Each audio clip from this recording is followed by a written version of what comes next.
Even as the Guyana Police Force is still hunting for two of its ranks, 18699 Corporal Warren Blue and 1407 Special Constable Jamal Lewis, in connection with the September 2012 shooting death of Agricola youth Shaquille Grant, there still seems to be more questions than answers as to which officer fired the fatal shot. Grant's mother, however, believes that all the officers who were at the scene are guilty of cold-blooded murder. From my point of view, and from the little information that I gather from the investigation I did, yes, Terrence Wallace is guilty. All three officers charged, guilty of the crime. But the case, which is now before the High Court, has only one officer, Terrence Wallace, charged for the murder of Grant. But based on the sworn statements of several witnesses, it is reasonable to assume that Wallace is probably being made the scapegoat. One point that is being considered is that Wallace, on the day of the shooting, was armed with a Glock 9mm, which holds 17 rounds.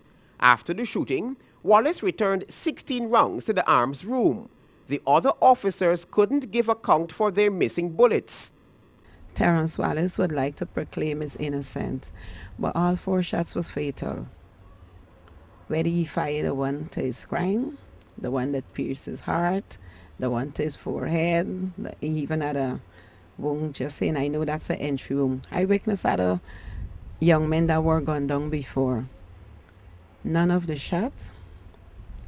Just suppose he's trying to say, okay, I fired a shot that pierced his heart.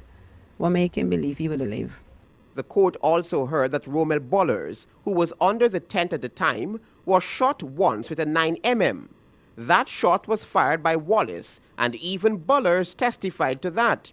Therefore, it is reasonable to assume that Blue or Lewis fired the shots that took out Shaquille Grant one day before his birthday.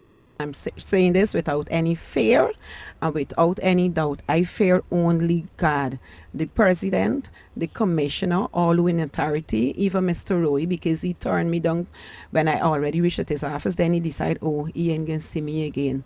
Everybody had full knowledge of what was going to take place there. That was execution. They were following orders. Police said a .38 Smith & Wesson revolver was recovered at the scene.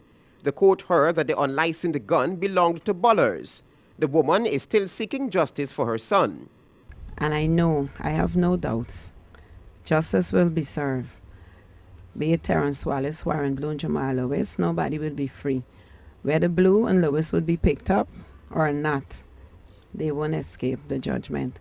Because I'm not looking to man for justice. I'm seeking God. The matter is expected to be called soon before the High Court.